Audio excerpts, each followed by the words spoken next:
안녕하세요. 동북아 역사재단 연구위원 박정혜입니다. 자료가 말하는 역사의 진실. 오늘은 일본군 위안부 관련 용어에 대해서 말씀드리겠습니다. 아시아 태평양 전쟁기 일본군 위안소로 끌려간 여성들을 가리키는 말로 정신대, 위안부, 성노예 같은 말들이 있습니다. 특히 한국 사람들은 정신대라는 이름으로 위안부로 끌려갔다라고 하는 사회적인 기억을 가지고 있지요. 정신대라고 하는 말은 대신따이라고 하는 일본어에서 온 말입니다. 국익을 위해서 헌신을 다하는 개인, 조직이라는 뜻이지요. 이 말은 러일 전쟁 때부터 일본에서 사용된 말이었습니다. 러일 전쟁이 한창이었던 1905년에 일본군을 정신대라고 지칭하고 있는 기록을 찾아볼 수 있고요. 조선인들이 일상 속에서 정신대라고 하는 말을 접한 것은 1938년 4월 이후 총동원 체제가 구축되고 난 이후였습니다. 정신대라고 하는 말은 나라를 위해서 헌신하는 개인이라는 뜻의 폭넓은 동원 용어였습니다. 동시기에 일본군 위안부 제도가 본격화 체계화되면서 일본군 위안부로 끌려가는 여성들도 많이 늘어났습니다.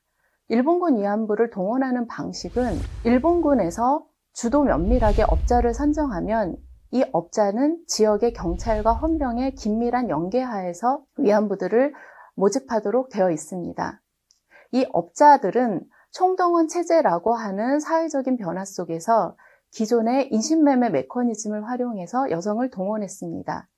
식민지 조선의 여성들은 식민지 가부장제 하에 있었고 제도교육하에서 배우지를 못했으며 가난 속에서 일상은 힘들었습니다. 이러한 상황 속에서 동원업자들은 마을에 들어와서 피해자들이 망설이면은 이것은 정신대이기 때문에 안 갈 수 없는 일이라고 협박을 했습니다. 이러한 상황 속에서 본인의 의사에 반하였기 때문에 응하지 않는다라고 하는 것은 상상할 수 없었습니다. 정신대나 위안부의 뜻을 정확히 알지 못한 채로 많은 여성들이 전장으로 끌려가게 되었고 식민지 조선인들은 정신대라는 이름으로 끌려가 위안부가 되었다라고 하는 사회적인 기억을 형성하게 되었습니다. 위안부라고 하는 말은 전쟁 승리를 위해 병사를 위안하는 존재라는 뜻입니다. 여성들의 입장을 반영한 말이라기보다는 전쟁을 수행하는 국가를 반영한 말, 그리고 위안의 대상이 되었던 병사들의 입장을 반영한 말이라고 할 수 있습니다. 전시 상황 속에서 미화되고 동원된 말이었기 때문에 피해자들 입장에서는 위안부라고 하는 말 자체가 정확히 무엇을 의미하는지 알 수 없었습니다. 끌려간 여성들은 위안소에서의 생활이 시작되고 난 이후에서야 위안부가 무엇을 뜻하는 말인지 비로소 실감할 수 있었습니다. 1990년대까지 정신대든 위안부든 모두 전장에 끌려가서 일본군 위안소에서 성적 피해를 입은 여성들을 가리키는 말이 되었습니다. 1990년대 이후 피해자들이 등장해서 자신의 경험을 이야기할 때까지도 정신대와 위안부는 함께 착종되어 쓰였습니다. 연구가 진전되고 위안소에서의 피해상이 피해자들에 의해서 점점 드러나게 됨에 따라 일본군 위안부의 의미가 점점 뚜렷해져 갔습니다. 그 이후에 운동 차원이나 연구 차원에서 위안부라는 말을 사용하되 피해자 입장을 반영한 말이 아니었기 때문에 따옴표를 쳐서 사용하게 되었습니다. 성노예라는 말은 1990년대 이후 등장했습니다. 국제기구에서는 1920년대부터 자유와 자율권이 억압당한 채 개인의 인권을 침해당한 존재를 노예라고 불러왔습니다. 노예제 문제를 인식하고 해결하고자 했었던 국제기구에 일본군 위안부 문제를 제기했었던 활동가들이 성노예란 개념을 만들어냈습니다. 국제사회에서는 동시기에 전 세계적으로 이루어졌던 전쟁이나 무력 분쟁하에 여성에 대한 성폭력 문제를 위안부 문제하고 같이 인식하면서 전시 성노예제라고 하는 개념을 만들어냈습니다. 2000년 12월에 도쿄에서 있었던 성노예 전범 여성국제법정에선 성노예라는 이름으로 피해자들이 증언을 하고 성노예 전범 처벌에 대한 전 세계적인 인식을 공유할 수 있었습니다. そこに参りました。こうした慰安婦はですね、あなたの軍隊経験に対して暴漢を防止するためにですね、役立っていたと思いますが、役立っておりません。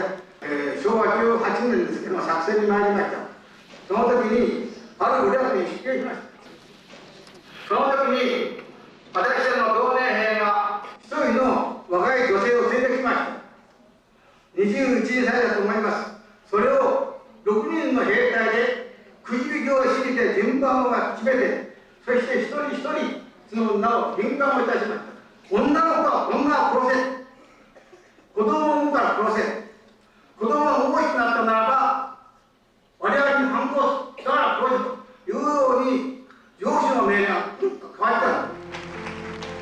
Sexual slavery experienced by the women who testify supports a finding that it constitutes crimes against humanity. Today, the judges have found Emperor Hirohito guilty of crimes against humanity. 이렇게 정신대나 위안부, 성노예라고 하는 말은 그 말이 생겨날 때의 역사적인 배경과 이 문제의 해결 방향을 둘러싸고 많은 사람들이 토론한 끝에 나온 말들입니다.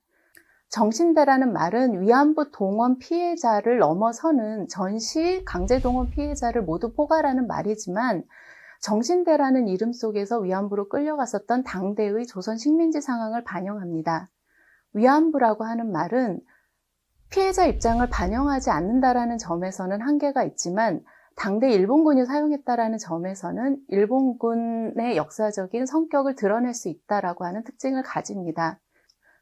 성노예제라는 말은 이 문제의 본질적인 성격을 드러내고 문제 해결의 방향을 제시한다라는 점에서 유용합니다.